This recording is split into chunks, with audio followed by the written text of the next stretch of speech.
Assalamualaikum warahmatullahi wabarakatuh. Alhamdulillah pada Jumat hari ini tanggal 15 Januari 2021, artikel pertama saya yang terbit di harian Tribun Timur ya. Tapi ini bukan artikel saya yang pertama di tahun 2021, ini artikel yang ketiga atau yang keempat. Hari ini tema yang naik yang saya kirim kemarin adalah pendidikan era disrupsi ya. Jadi ini tahun baru 2021.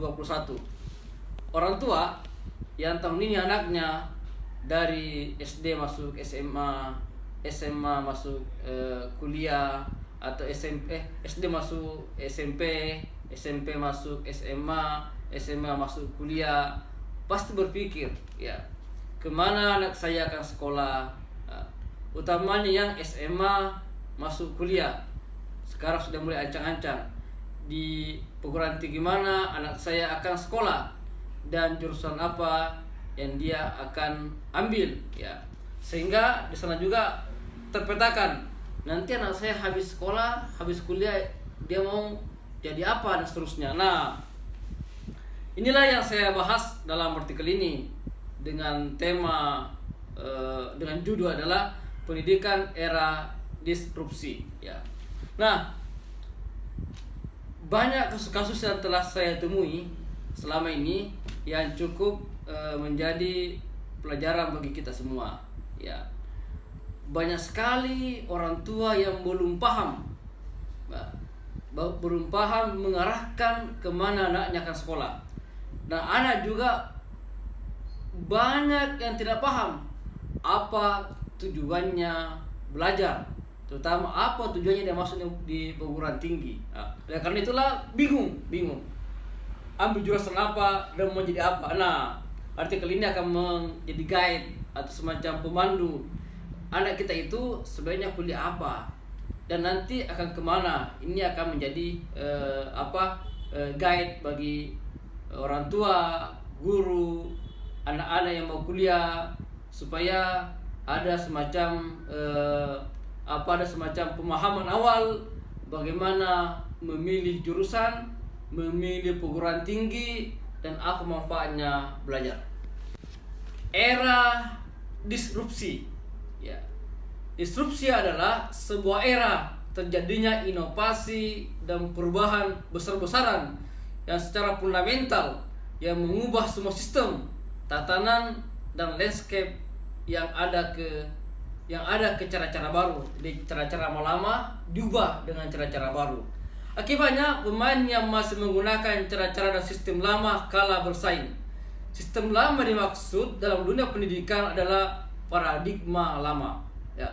Orientasi orang tua dan para tenaga didik dalam mendidik peserta didik atau mahasiswa atau siswa adalah untuk menghasilkan lulusan yang siap kerja di kantor-kantor dan instansi-instansi pemerintah. Karena itu, orang tua yang dianggap berhasil jika anaknya menjadi PNS, dan kesuksesan itu dianggap lebih tinggi jika anaknya memegang jabatan atau jadi pejabat. Akhirnya PNS oriented yang sampai saat ini belum bisa lepas dari benak setiap guru dan orang tua.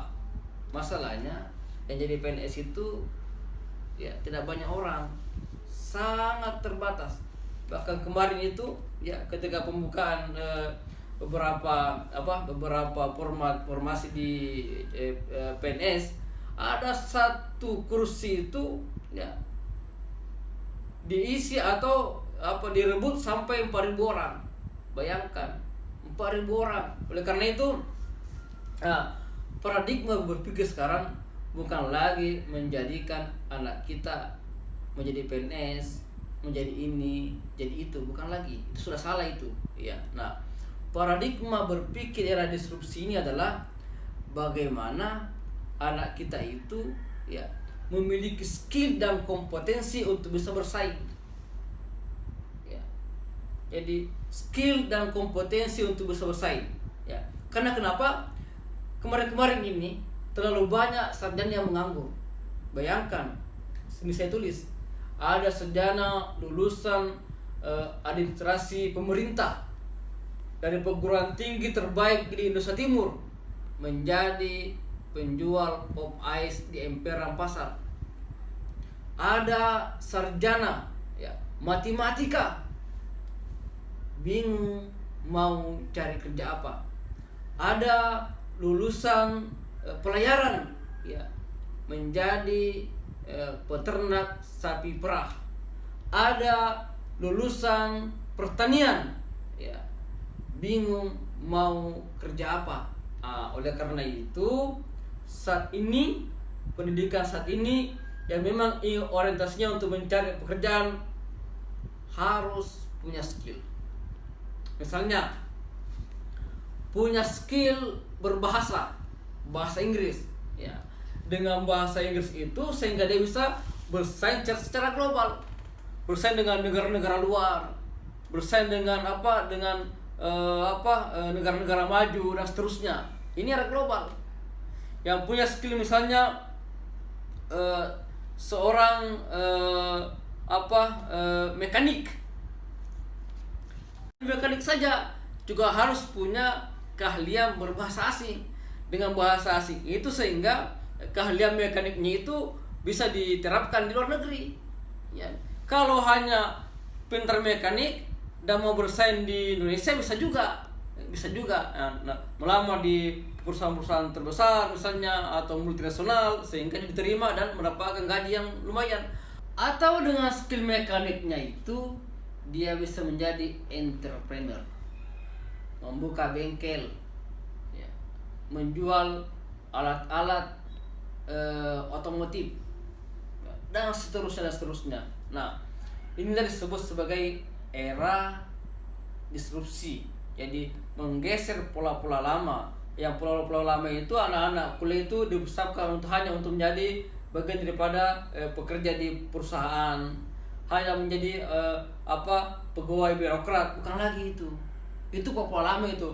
Pola-pola sekarang adalah anak tidak hanya bisa bersaing ya masuk di perusahaan besar, tapi bisa menjadi entrepreneur dengan keahlian yang ia miliki. Itu dalam ilmu vokasional ya, artinya ilmu keahlian atau keterampilan ya. Juga dalam ilmu lain misalnya dalam ilmu filsafat misalnya juga harus betul ahli ya, menguasai berbagai macam filsafat ya. Sehingga ketika dia menjadi ahli ya, maka dia bisa melahirkan karya, menulis di jurnal, menjadi pembicara di tema-tema seminar internasional, nasional dan seterusnya ya. Sehingga ahli betul di bidang itu ya. Ini banyak anak-anak yang S1, S2 filsafat tapi kita tidak tahu apa karyanya ya, bahkan membingungkan umat. Jadi ini filsafat apa ini? Membuat orang lain makin bingung. Itu salah itu ya. Kenapa? Ilmu yang dapat itu setengah-setengah, belum kompeten berbicara masalah filsafat sudah membahas masalah filsafat ketuhanan ya dan seterusnya ya, padahal baru setengah-setengah. Nah, ketika kita terjun di dunia filsafat harus paham betul itu sejarah filsafat ya, bagaimana filsafat zaman Yunani, setelah Yunani, kemudian filsafat dalam Islam, Ibnu Rusdi, Ibnu Sina, Ibnu Tufail. Apakah ada filsafat Islam atau tidak ada? Itu harus dipelajari semuanya. Kemudian baru memberitahukan kepada masyarakat, kepada siswa, kepada murid-muridnya, begini loh filsafat, begini loh berbicara masalah filsafat, ini loh sejarahnya, ini loh tujuannya, ruang lingkupnya dan seterusnya. Ya, jadi ketika dia berbicara pada satu tema, dia betul-betul menguasai tema itu.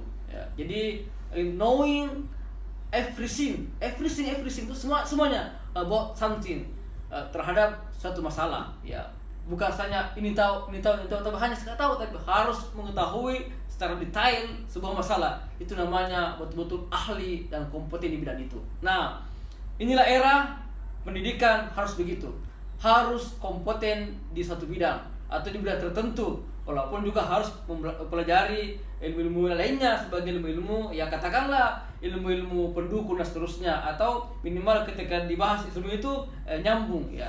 Ya katakanlah bisa juga sih ya semacam mengetahui segala sesuatu walaupun dia tidak terlalu mendalam, tapi dia harus punya kompeten pada bidang tertentu supaya dia bisa bersaing dengan orang-orang lain, terutama negara-negara lain yang pendidikannya sudah lebih maju.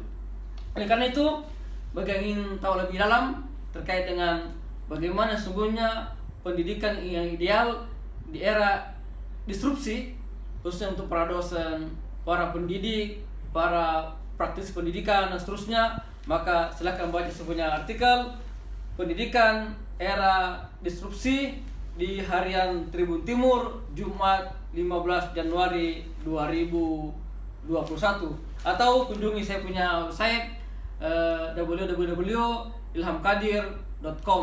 Insyaallah bermanfaat dan semoga ini menjadi pembuka pintu-pintu kebaikan buat kita semuanya, agar anak-anak kita, generasi kita mendapatkan pendidikan yang benar-benar sesuai dengan zamannya. Didilah anakmu sesuai dengan zamannya.